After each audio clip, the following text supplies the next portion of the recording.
Hi, I'm Frances LaCuesta, and you're listening to Big Impact Women.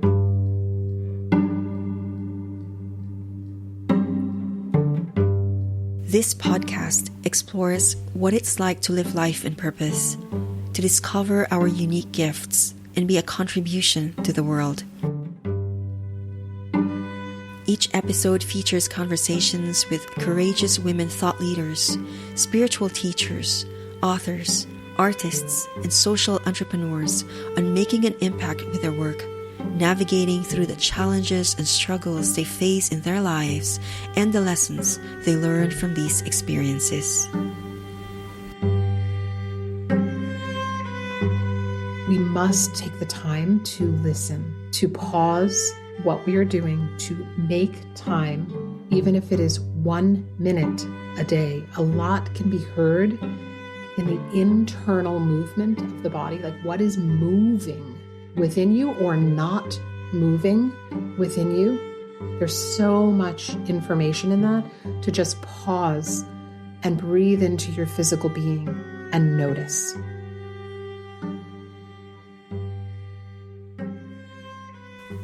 Erin Pace is a somatic therapist, embodiment guide, intuitive body reader, soul coach, and meditation facilitator.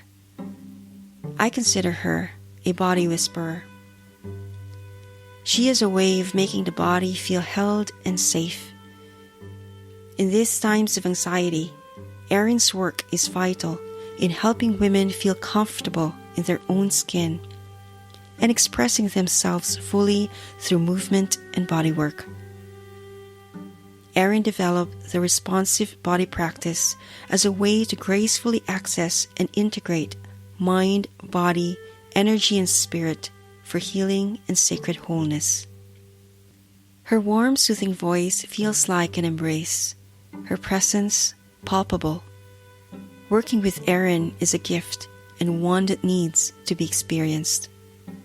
Here's my conversation with Erin Pace. Hi, Erin. Welcome to the show. I'm so glad to have you here. Thank you, Frances. I'm so thrilled to be here. It's an honor. Thank you. So I want to start from the beginning of what made you the person you are now. You have a wealth of experience in somatic and energy work, but you're also, at one point in your life, you're a professional dancer, right? And you're a teacher, and you are so much into the world of movement.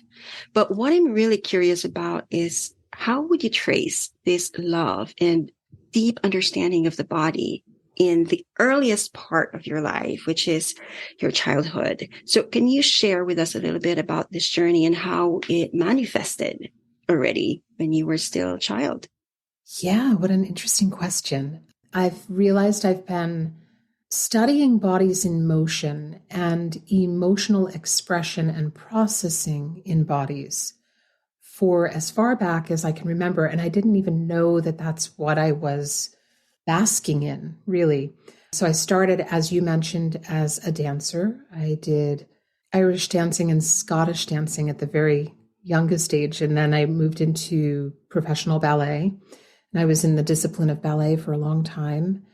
And then moved toward theater dance and went into the theater world, where the continued exploration of and studying of human behavior became more and more practiced and understood, and have worked also in a lot of different arenas of service, of being of service. So I worked literally in the service industry when I was a performer, working in restaurants and things like that, but also as an event coordinator and a producer, and working as a company manager, a lot of management roles throughout my life.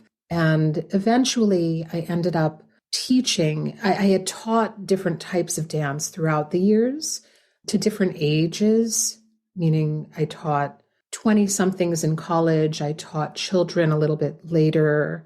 And about 15 or so years ago, I began teaching adult women sensual dance. And at that point, everything had culminated for me, started to come together in terms of all the body work through the years, I started to realize that the relentless interest I had in spiritual practices, the art of presence, my interest in energy work, curiosity around trauma awareness, it all came together. I started working with bodies originally in the sensual movement space, which turned into a space where I was working very intimately one-on-one with bodies. And I got to really study how integration happens for the ability for women to harness, move through emotion, harness their own energy for source and aliveness, how to navigate really difficult or challenging situations. So the mind work came together with the spiritual practices, came together with all of the intuitive understanding and structural understanding of the body. Yeah, and I think that you were saying about how you're early on, you were already interested in studying the body, like bodies in motion. I mean, when we talk about bodies in general, I couldn't help but really think about how amazing it is that I don't know my body, right? And I'm speaking for myself, but just sometimes even just, observing people and how we are so disconnected with our own selves. So it's just like you mentioned about integrating the body and the mind, and you were able to observe that from a young age. While it is not clear for you during that time, but with all the wealth of experience that you added in along the way and how it just, manifested and how it has maybe evolved into this kind of work that you do. And so I think where I want to go with this is that how do we integrate our minds and bodies? Because nowadays there's just so many distractions. Mm-hmm. So it's a lot about the mind, right? There's a lot of information, and we are in the world of streaming, and we are always stimulated. The tendency is to forget to move. So how do you work with that, integrating and melding the mind and the body? That's such a good question. So the way that I work with it is different with each body. I find that every body comes in and presents differently. There are similarities to how an approach might work with a specific way that a body sort of is in the world, like the programming of the mind. We can understand patterning of, thought cycling and what that is contributing to in your life. We can observe what is or feels or presents as stuck in a body and work with different ways to invite that release, that allowance, that permission for that part of you to relax or perhaps stop bracing for you in service of protection. We can work with, whatever version of faithfulness, of trust, of whether it's self-trust or if you are someone who seeks the support, the divine in some capacity, how that is available to you. And then what happens is you begin to have these revelations as you're addressing each of those in tandem, in a kind of togetherness. How is this one affecting that one? How is that one affecting this one? How is this? But in real time with a body, so that the body is allowed to process and have revelation within itself. So it's not being talked at and said, this is what you're feeling. It's more allowing the body to reveal itself, its information, its intelligence to you, so that you understand with the brain what is the next step, what is the thing that will support me most, because each person has their own way of keeping promises to themselves, right? So that they can build self-trust or move through fear and create safe conditions. Each person has different abilities for regulation. So we might check in on how are you with self-regulation and how is your nervous system. So we might work with the nervous system a bit. We might work with a high anxiety body, might really need to learn different ways to temper the noise and the vibration that they're feeling in the physical body so that they can feel at peace and come down from that autopilot doing mode that they're in, to be able to hear the intelligence within them, to know to how to address whatever is challenging them. Yeah, it's really lovely that you actually, I hear a lot of that self-trust, right? It's about Yeah. trusting one's self, but that in itself, it can be quite a challenge, right? Especially for women. And so we go through a lot of emotional roller coaster, and it's not always easy to navigate through all of this like big emotions as they arrive. But I do appreciate when you mentioned about having a sense of faithfulness within the self and learning how to listen to it.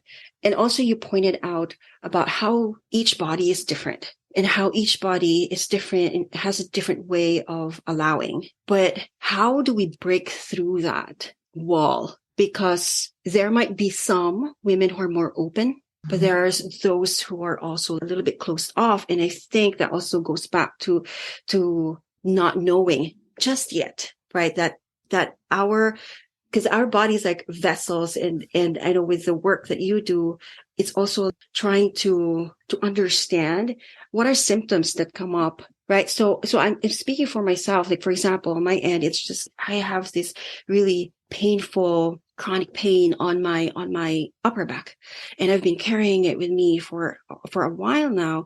And then working with you in the process, it's that aha moment for me came. It's like, oh, it's about carrying so much of the weight of maybe not just, maybe the weight of the world that I feel like it's just on my back, and just getting to know that and breaking through that barrier made me, it's a feeling of falling open, like an egg cracking. Mm. It's just, oh, there's that release that I experienced. And then it slowly, inch by inch, the self-trust comes in. So how does one start to trust the self, the body? So if we think about, that's so beautiful, and I just love what you just shared. So it's so much too, because there's so much truth in how contained so many women's bodies are without them even being aware of it. So I feel a call to answer kind of two different pathways here with this question. Mm-hmm. There's one that's around sort of more general, what women are carrying in their body and how it presents and how attuned to it are they. So I find that I meet a lot of bodies that do a lot of practices. They're in the doing mode of, I do my Pilates, I go over here and I do my yoga, and I go over here and I take my run, and they have really healthy, beautiful physical bodies, and they keep their mind intact by just checking in. Am I okay today? Am I doing okay? And just checking in little bits here and there, and they have their practices. However, they either feel, when they actually stop and feel, they're not actually allowing themselves to feel the big emotions, to feel the current of energy that's at work in their body. They actually feel depleted a lot of the time, or in a state of slight overwhelm, that they're just sort of thriving, what might be described as a sensation of thriving to them, but actually has a drop, because it doesn't sustain. It's not sustainable. Beneath it, there tends to be a fear of going into those more intense emotions, because within that, it feels like there may be a crumbling or a breakdown, something they are too afraid to go to and feel, or something they feel will be too big or too much if it is released or even visited. So many things can present around that. The other pathway of your question is, how do we come to be with coming to know our body? Really, I think was where you were going, right? How are we coming into right relationship with ourselves, is what I might present that as. And we must take the time to listen, to pause what we are doing, to make time, even if it is 1 minute a day. A lot can be heard in the internal movement of the body, like what is moving within you or not moving within you. There's so much information in that, to just pause and breathe into your physical being and notice. I sometimes use this acronym, I've used it before, that I created for the word alive, right? And you can use it in two ways. You can use it as an affirmation to activate each of these, or you can turn it around to an am I, like it's either an I am or an am I. So the A would be aware. Am I aware? In this moment, am I aware? Am I present? Am I looking inward? Am I noticing what's happening within me? Am I aware that am I conscious of the breath and bringing my own consciousness into my physical being, into my whole self, and just checking in to know that I am here? Do I realize where I am in this moment fully and what is happening? As simple as that, right? Awareness. Although awareness is a whole trajectory of its own exploration, right? All of these are. But am I aware? The second would be, am I listening? Am I listening? Active listening. Am I receiving the information that is there? Am I being receptive to myself? So responsiveness, which is why I call my practice responsive body, is to practice how we respond to ourselves first. How do we respond to the information that is available within us? Are we even hearing it, listening to it, actively taking in the sensations and saying, whoa, okay, wow, I am very emotional right now, or that just triggered me, or my nervous system is activated, or I am feeling deeply exhausted. Like it's a heaviness in my whole body. And so you just presence that. So you deepen, you take awareness to the next level, which is, okay, what is that telling me? And it brings you into the curiosity. And the third would be, I am, or am I, intentional and inspired. It can be one or the other, but intentional might be a good one. It's a lot of people are working with intentions and intentionality, but enlivened into action. Am I actually in that listening, receiving the information that tells me, okay, now I have to consciously choose to move this emotion that I'm holding through my body in a safe space to create spaciousness within me that I might receive or choose to act upon what is necessary to bring me forward into healthy responsiveness in the current situation, right? So am I intentional?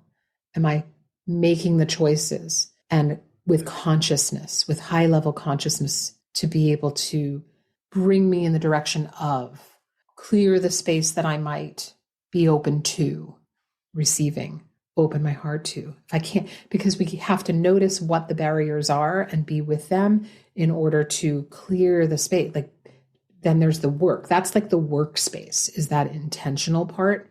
Am I doing the work? Am I using the tools, taking action, inspired action? And then the V is, am I vital and valid? Do I realize I'm in my agency? I'm necessary. I am understanding and honoring my own worth rather than shaming and judging myself, which is unfortunately too common. Our programming around shaming is so thick and so deep. So am I valid? Do I recognize that I am valid, that I belong? And then the E is evolving in this situation. Am I staying curious and staying in that growth mindset, my growth oriented?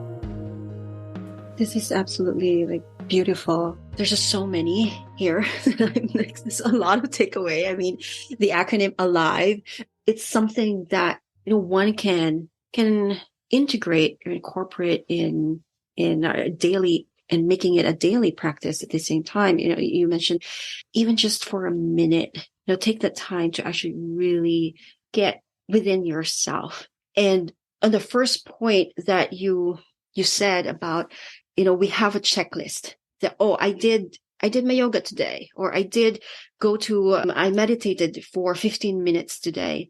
But after that, it's just like one of those things that I need to do for today, or I feel better about myself because I did it. But after that, it's just going back again to the regular cycle of being, of just doing, of continuous doing. And what I love about what you said, and you move into the second point about really going deeper into the self, and what does it mean really to be listening to the body? And I think you drove it with a point of using that acronym, am I alive, or I am alive? So that kind of brings me to, well, listening to you. It's like in that space wherein all of the elements are here. When you mentioned about each of that, it's about bringing awareness, and then it's about, am I living, right? Or am I bringing intention to the work that I do? Do I feel inspired at this moment? And if I'm not, then what I need to do, or maybe I don't have to do anything. Or, how do I bring in more vitality with myself? And how do I eventually, the E part here is, I can't read my handwriting here. It's about growth, evolving, right? Yeah. It's about evolution. And so I guess where I'm going at with this is that if we are intentional about creating space, and by space, it doesn't just mean, oh, I'll set aside a time for this particular practice. And in our conversation earlier, we talked a little bit about how full integration, like bringing in not just practicing or moving for the sake of moving, but bringing it in whatever you do daily, right? So maybe even at work, right? Just checking in, am I alive? Or I feel alive today, right? So even just putting it in there, maybe, I mean, a good number of us are still doing, the 9-to-5 jobs. And sometimes it can take in a lot of time. And for myself, I forget to check in because it's just so busy. But if we bring in that 1 minute, there's a simple practice where you can set the alarm, because a lot of people use their alarms, and you just say, am I here? Am I here? And then ask yourself, well, how am I being here? Because am I being fully present in my day, or am I choosing to dissociate in some, to some extent, to be able to get through it, which is what a lot of people are doing. And we ideally would love to experience life in the fullness of aliveness, in our whole being, mind, body, spirit, energy, all in collaboration and harmony every day, day in and day out. However, what we experience as humans is not that, right? So it's more about how we navigate our way back to that.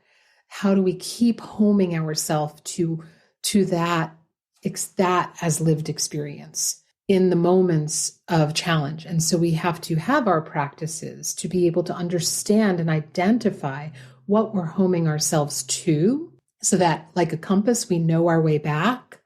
We know our way back, and then we can get there more efficiently and more effectively, and with more ease and with more flow. I believe that the most important practice of all is coming back to you moment to moment to moment to moment. And in that artistry and that act of returning to yourself to check in and say, hey, how are you? And being able to be honest with yourself about what is currenting through you, possibly set aside time, like you're referring to setting aside time.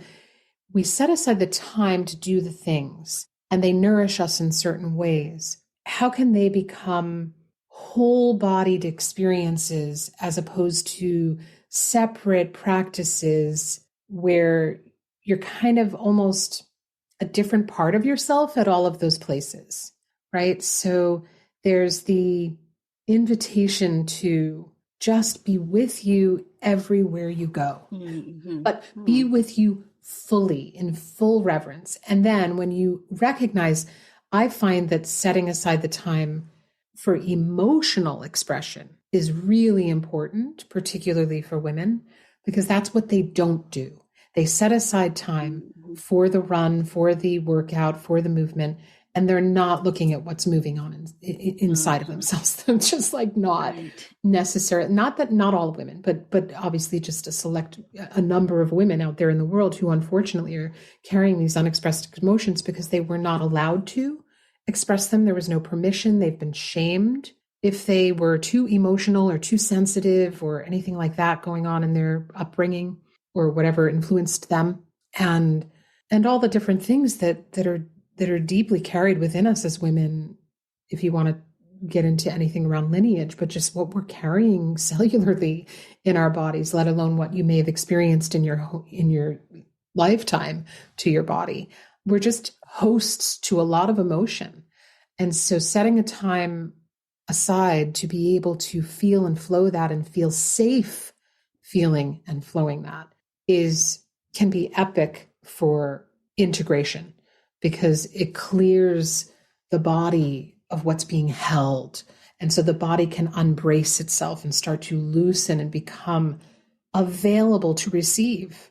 Because another chronic, I think, conditioning for women is to not be receptive, to not believe they are worthy of receiving the attention, the time, the care, they are here to care for. And we really love caring for others, right? So how can we start it here? Start it here within yourself and nurture and nourish that as lived experience. And in bringing yourself wholly to each experience that you're bringing yourself to, and recognize when emotion needs to be processed so that you do allow yourself safe practice for that, I think will serve the women who are holding a lot in their bodies. I just love that you went to, there's just a lot of elements there also in what you said.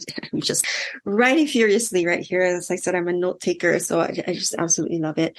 Firstly, I think what you said about being in the moment, being here in this moment by moment by moment, and what better way to remind us to be in the present is actually the body, right? It's that learning to just quieting ourselves and remembering if anything else, our minds can be in the past or in the future, but the body will always be here. Physically, we are here.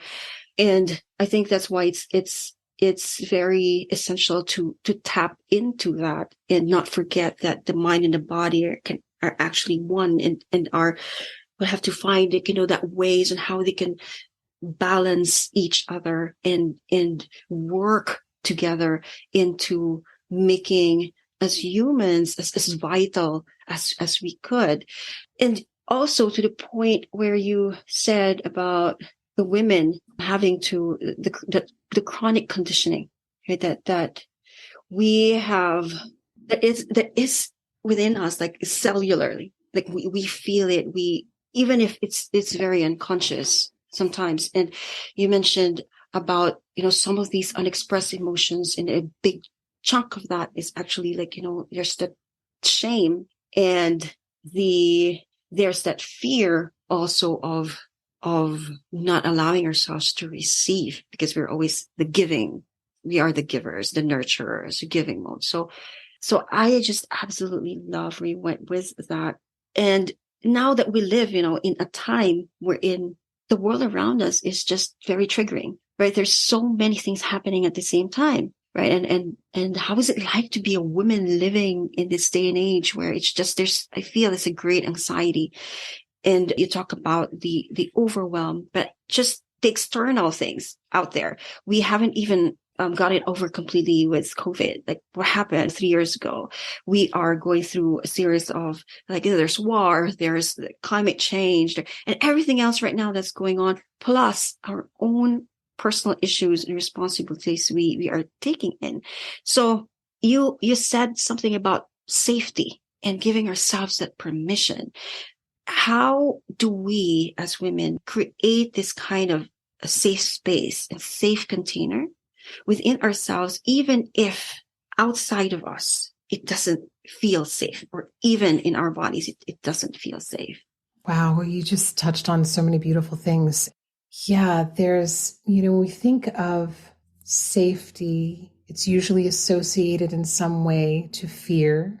There are the well-known practices, different kinds of breathing practices, different kinds of meditation. There's bilateral tapping, a butterfly hug with gentle, even taps with the hands on either side of your arms. There's containment, the art of just really holding you in different places as you breathe on an exhale, and really just feeling the substance of your physical body here, right now, in the present moment. Just allowing yourself to feel you here, because a lot of bodies they have this flight mechanism where you can leave your body, especially if you've had any version of intense trauma. There can be a conditioning where you kind of leave the body and all of a sudden you can't really feel you here. You're just, where am I? Right? So holding, like leaning into on an exhale. And you can do this sort of all over the whole body. It's amazing how many people do not connect with themselves in any version of holding or touch for years. Like it's just the natural way not to touch you, because at some young age, likely there was some shaming around having your hands on your body or exposing your body in any way and all of that. And so containment can be a great practice. Anything that brings you into the present moment.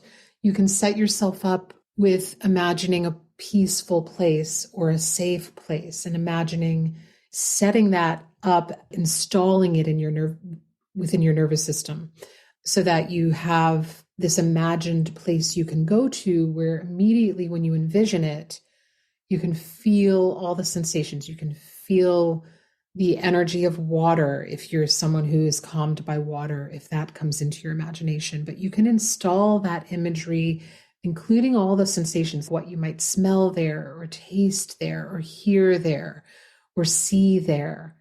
Have that readily available as a place you can go to in your mind's eye, but you feel in your body, right? So you just sort of home yourself there, much like the practices of identifying how and where you can feel safe, so that you can bring your nervous system into calibration. The first thing with anything safety related is we want to get the nervous system calibrated. You can do vagal nerve massage, gently stroking with two fingertips from the inside of the eyebrows, above the brow, up and over, around to the ear, above and around the back of the ear, and then follow it down toward the heart. You can just do that gentle stroking.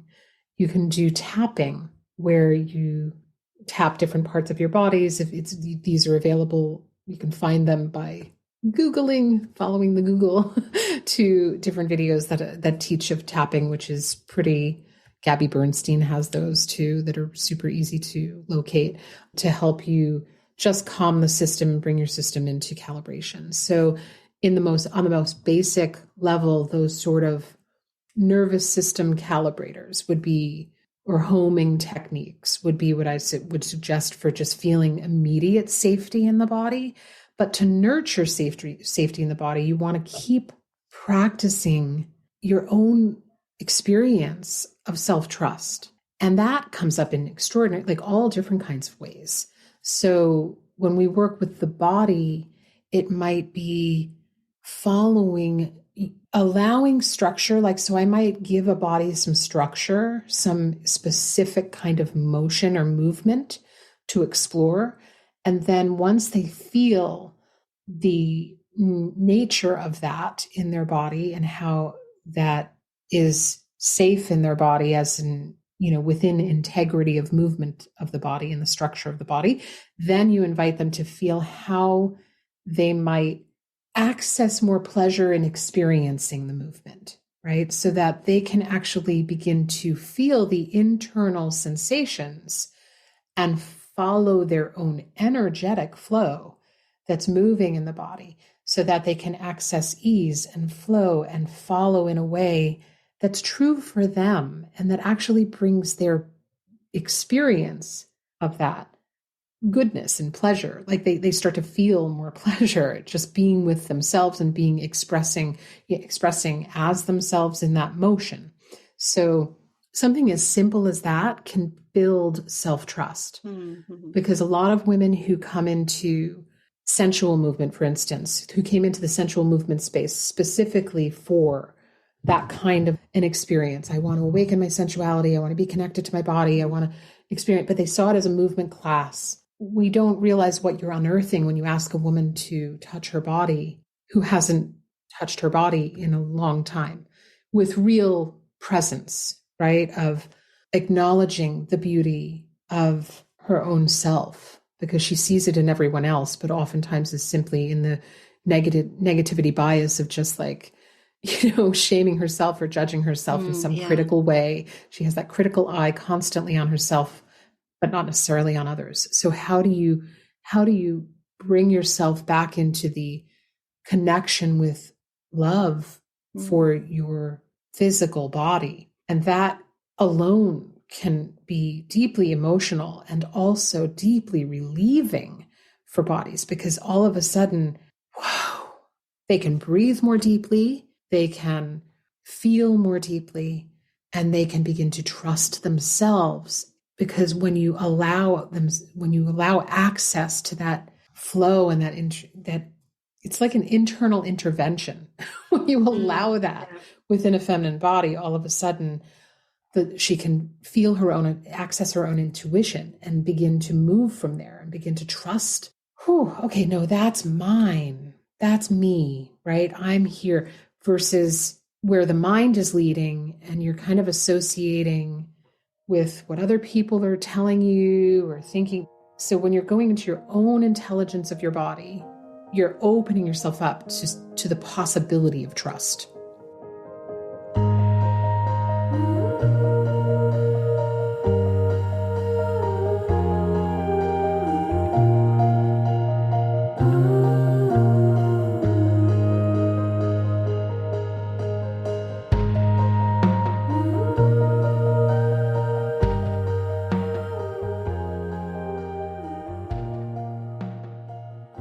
Well, when you were speaking, I can just feel that sense of release also on myself. And I can attest to that, to what you said about how alien the body is, I mean, to me, and about just in creating that sense of safety and how physical that could be for me as well, for me to realize that. Like you said, it's about like, holding myself, learning to touch myself.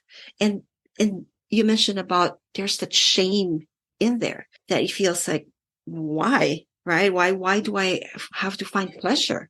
But learning to be able to accept that, and at the same time to just, how do I touch someone I really care about? And I realize I'm not even doing that to myself.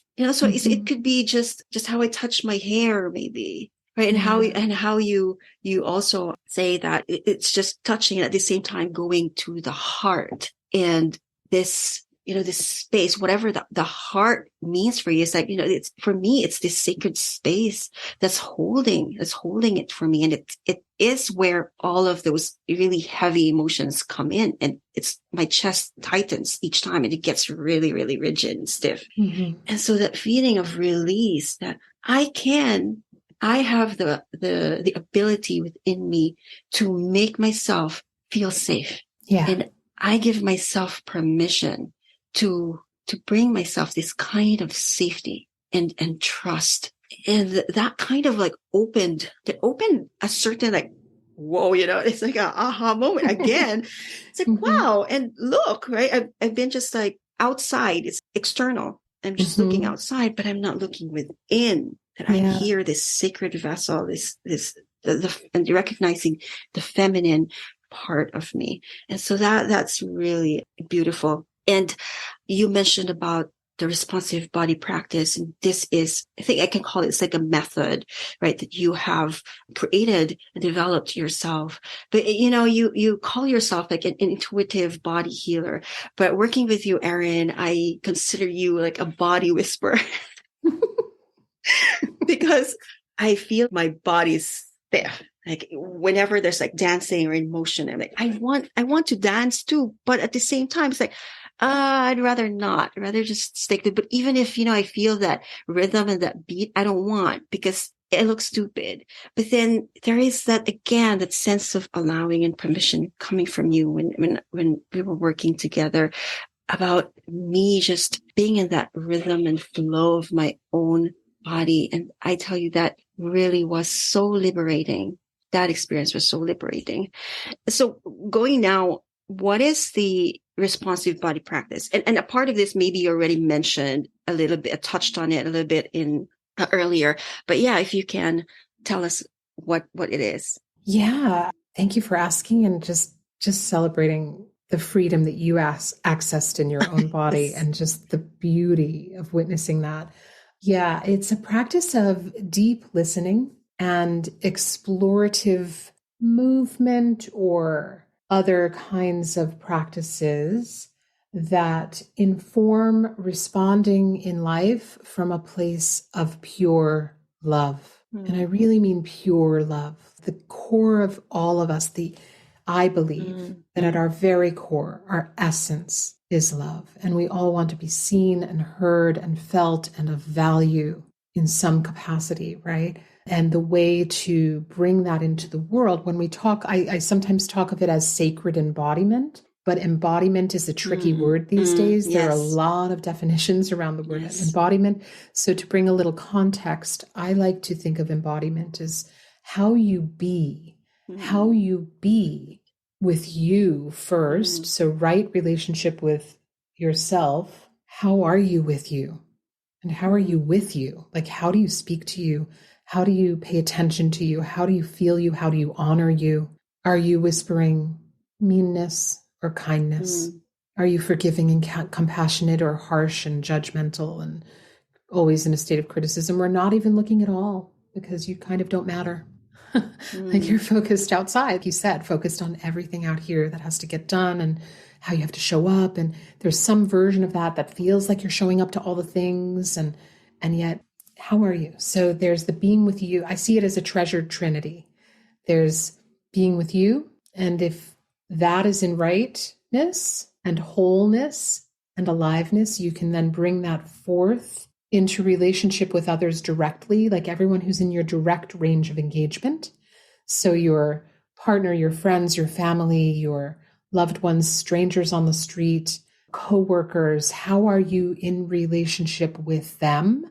And the bigger reverberation is how are you then in the collective, in the reverence of the collective and honoring whatever version of oneness and togetherness. I want to be in service of togetherness with humanity.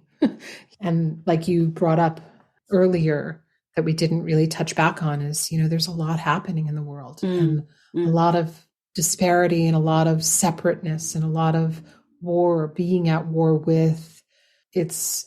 So how can we be bringers of love in a way that is actionable, serving the collective for the better? Wow. So in the practice, if we can hone the skill of within ourselves of becoming consciously responsive rather than subconsciously reactive, that's the work. And it's in all senses, consciously responsive first within ourselves. What is happening within me? Am I tending to that? And it's always a process. Like once you feel as though you've been in some version of quote mastery of any of that, you realize that that's ego and there's another ego death to happen, right? Like there's just so many, I forget which philosopher speaks of how many ego deaths we have, but when you've traversed this over here, there's always something that's going to show up. So it's how are you meeting that? How are you meeting what it triggers within you? And then how are you meeting it in response outside of you? That to me is sacred embodiment, choosing it to be a sacred experience. And then if you were to tie that, thinking of the positive psych stuff, purpose, the way I see purpose is sort of like what we have been through then becomes how we serve others, right? How we have navigated our way and grown and evolved to that particular place. That's how we can be of service and of purpose in the world, is to offer that back in some way. And it could be as small as just how you be with your dog. You know, it doesn't have to be some grand gesture, but those do have ripple effects to the collective. The smallest gestures of kindness and love. We don't have to put the pressure on ourselves if we have a lot of weight on our shoulders, like you were referring to earlier. Simple, the simplest little actions coming forth from a place of love and kindness can really have great effect in the world, positive effect. And those are contributions. It's wonderful that you touch on that and how we can be relevant, right? How we can express ourselves and saying that I'm valid, I'm worthy of being here. My presence is a contribution. And I absolutely love that while it does begin with the self, but it's not about the self. It's about understanding the self, but it is in how I can be of service, of greater service to the world. And it can be, like you said, it can be as simple as paying it forward, right? Showing random acts of kindness to others, especially in the world that we live in right now, is just so hungry for love and kindness. It is great that you have this kind of practice with that intention, right? Of bringing this is your way, right? This is your way of being of service to the world with what you do. And I think that not everybody has that privilege of finding what they're here for. So it's really it is an honor for me too on my end to be able to explore this a little bit with you in this conversation.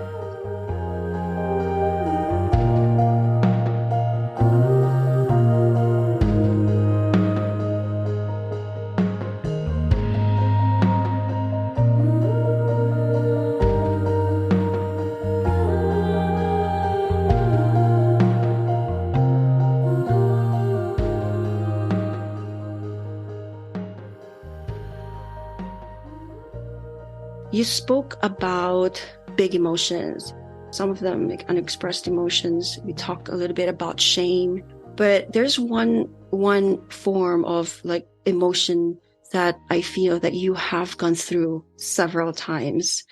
And I'm speaking about grief and loss, right? So I know this is shifting to like a tender part of your life. And I'm talking about your 8-year journey into becoming a mother.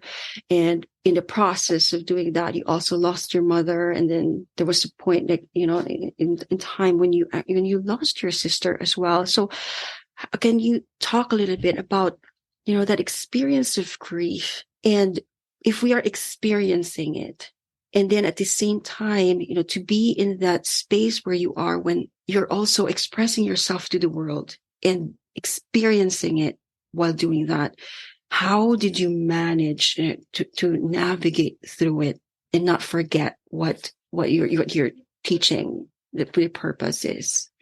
Oh, well, first, I would just want to say thank you. My heart is deeply touched by your earlier reflection around my work, and I thank you for that. And with this question around grief is alive within all of us to some extent. And I learned in my 20s, you referred to my sister's loss, and I lost my sister she died by suicide. And you can imagine that's quite traumatic for a family. And at the time, movement had always been my medicine, as well as prayer. And so I allowed the waves of grief to move through my body. I had an innate, I guess, just way of like allowing myself permission to fall into a puddle on the ground and truly just wail the pain out of my body. And I also, within that loss, understood that there are phases, as people speak to often around grief. There are different phases you go through, and everyone navigates them differently in a different timeliness.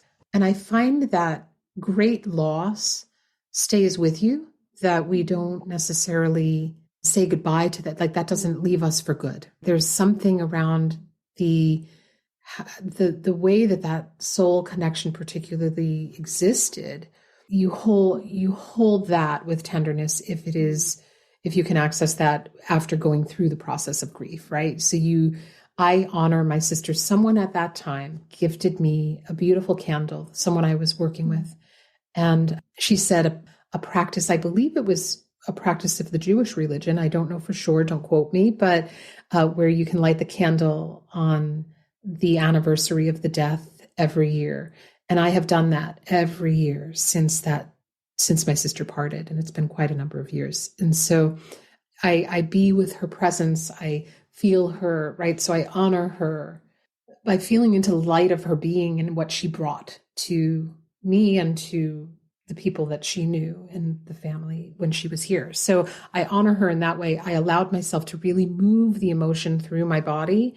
And what I've learned since in the grief of the 8-year journey with my infertility, with that, I really carried that through as well. Like, I, at that point, was in the space of sensual movement. So I had a safe container to dance it through my body and by dance, I mean express, because dancing to me was a disciplined art that I had gone through, sort of basically learned so many different forms of dance in my life that were choreographed, right? So in the sensual movement space, we would guide bodies into that self-trust and allow it to be organic movement.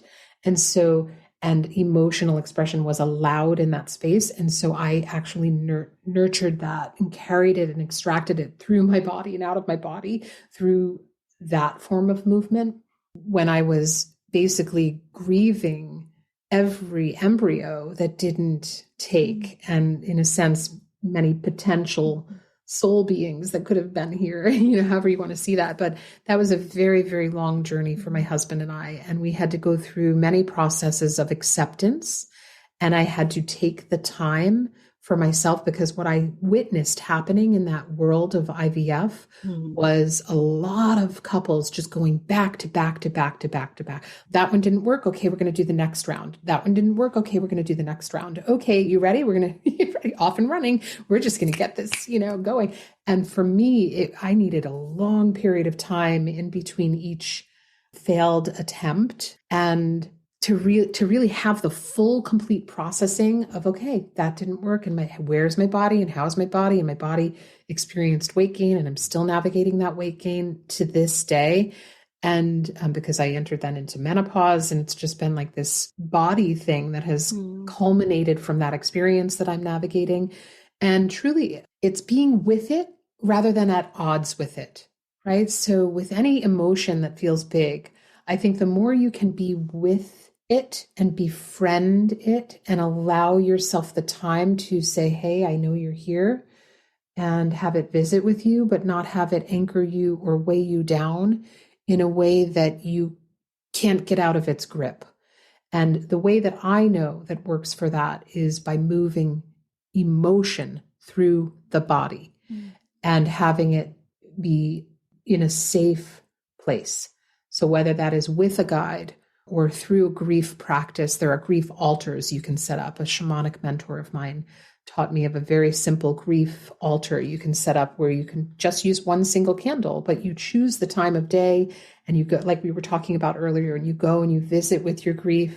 You can actually set up a whole altar. If it's about a loss, you might put pictures there or articles of, physical things that person had shared with you in some way that you can put at the altar the way some people do.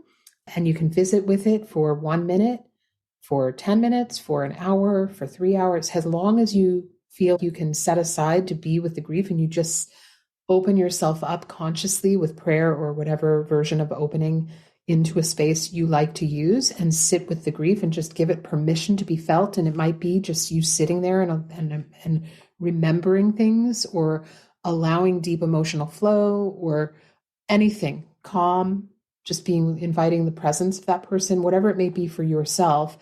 And then you close it, and you close it with gratitude and with love, and you leave it where it is. And then you go about your day so that grief doesn't overwhelm you throughout the whole play. And it's just this constant thing that is sort of hovering or weighing you down, right? Day to day to day to day to day. So you make time for it to consciously be with it and move it. So move is like something that we can be with. It's like movement for you is like a big tool when you navigating through it yourself, and then learning how to also befriend it, right? And grief for me really is like a reminder of how much we've loved, right? Yeah. And isn't that a beautiful gift, right? To know that you have loved, right? Exactly. So yeah, it's really beautiful, and it's something I think through that it's sacred, and it might be for some it's a difficult part to go through, and to be able to work through it, and remembering and holding that connection that you have with the person, or can be your pet, right? That you have lost along the way. Just continuing on that, I think other practices might be writing letters to and honoring that love through the words. And even if you're navigating a loss of someone that you had a difficult relationship with, how do you revere the polarity in that, that just the love and the dissonance, whatever it may have been, and honoring the sacredness of that. You can have sacred tantrums. There are different ways to move it through without it being dance as well. Beautiful. That even that, like, it's a dance. It's dancing with it. So we are wrapping up, and I would like, before we do that, is there anything that you would like to share with us that I might not have touched in this conversation? I can't think of anything. I think you touched on so many things, and there were so many places that we started to visit, and I thank you for guiding that so beautifully and just taking the ride together. I think what I like to encourage is just allowing yourself more of yourself.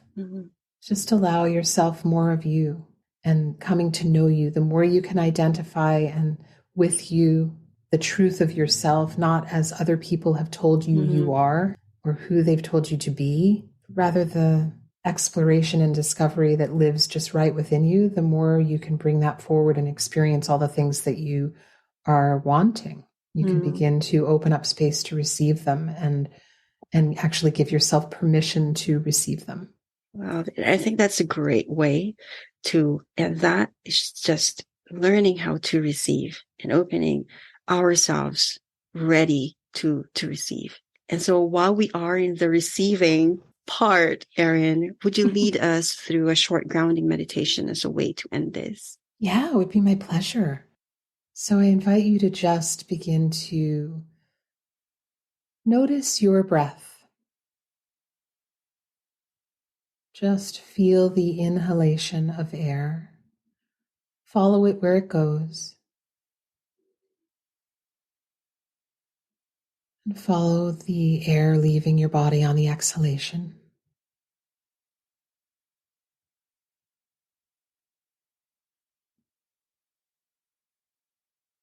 And maybe you begin to allow the air to travel a little bit further into the body with each inhale as you follow it, noticing any resistance. You might have some shallow breathing happening from wherever you're coming from. And you just allow it to travel a little bit further. So if the breath is shallow, bring it down into the belly. If it's already down in the belly, can it reach a little further down your legs, or can you feel it reaching your fingertips?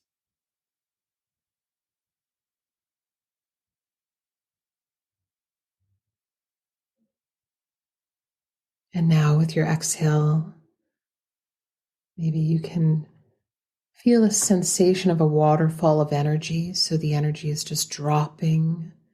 You feel a weightedness in the low body.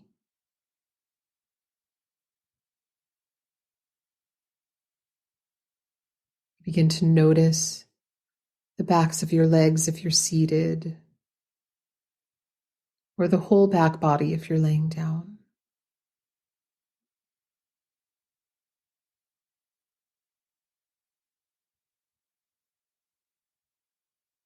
Maybe you begin to imagine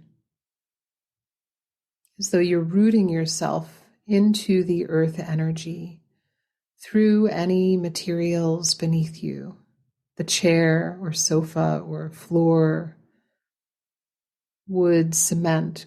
See if you can reach roots in your imagination down into the earth and begin to feel yourself reaching further and wider into the energy of the earth, the soils of the earth. Following the tips of those roots as far and as wide as they might travel.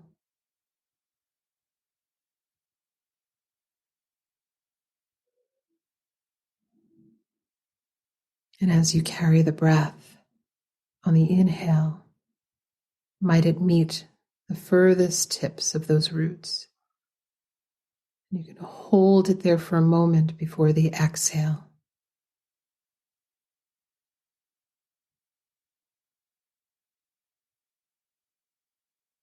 You may even begin to feel the vibration, the pulse of the earth, nourishing the roots. So you feel the receptivity on the exhale.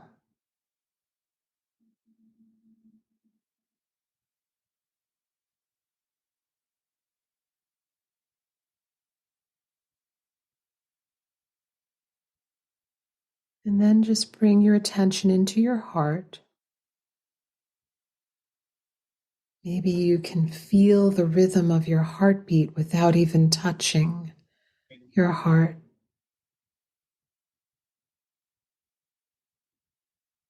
Just feel the rhythm of you.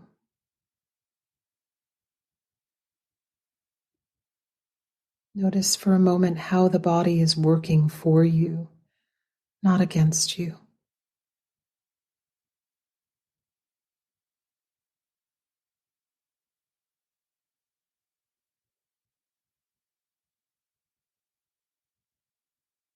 And allow one hand or both hands to just meet you somewhere you might want to be held in this moment.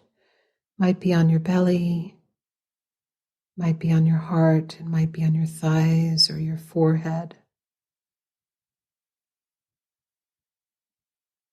And as you place that hand or both hands on that part of you,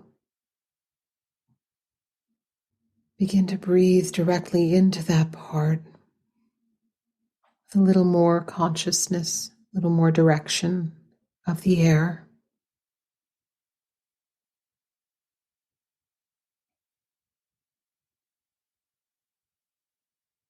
And with each exhale, just give a gentle press, a little bit of pressure through your hands to let that part of you know you're listening. You can feel yourself being held by you, the place that you intuitively knew needed a little bit of attention.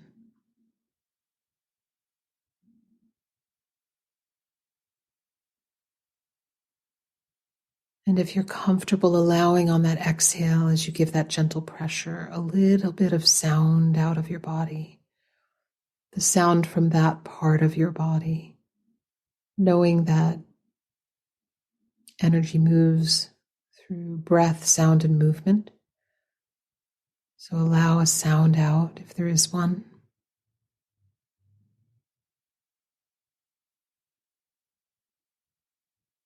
Just releasing some of that energy that's stored in that part of your body.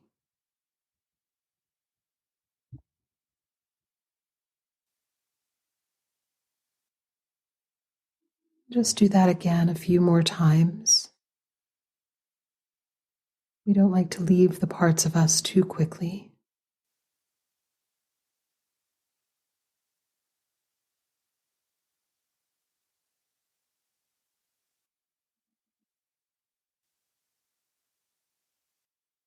That's it.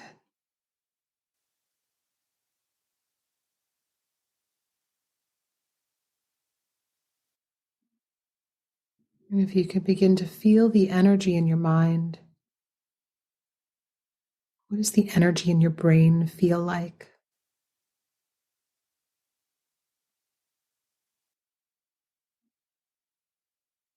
Just invite it to rest.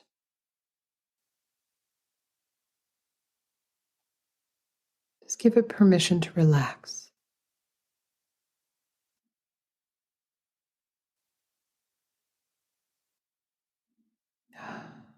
That's it.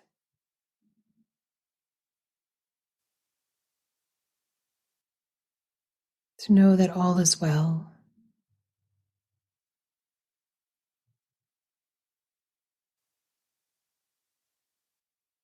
Just feel your own wellness, even if you are navigating something that resembles unwellness.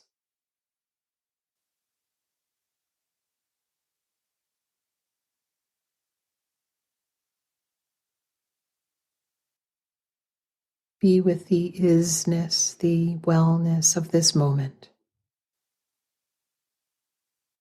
Just relaxing into yourself and feeling your own presence.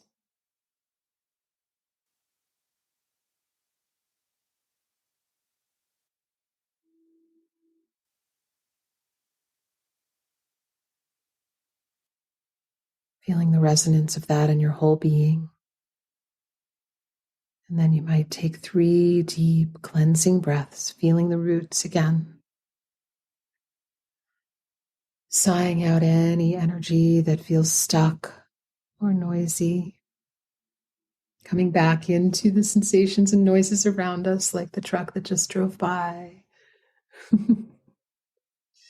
Just becoming aware of you here in your space.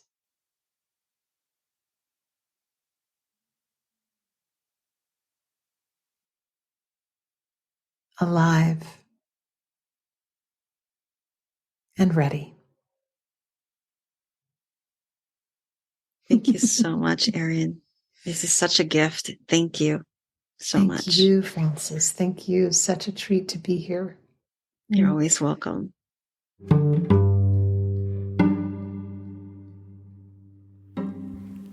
Thank you for listening to Big Impact Women. You can read and download the full transcript at bigimpactwomen.com/podcast. If you like this episode and want to hear more, hit the subscribe button in your favorite podcast app. If you feel moved and inspired, head to iTunes and leave us a review. I love hearing your feedback on how we can continue to grow and evolve the program. I believe when women come together, we can co-create humanity's new story and contribute our gifts to the world. bigimpactwomen.com. Go ahead, make an impact.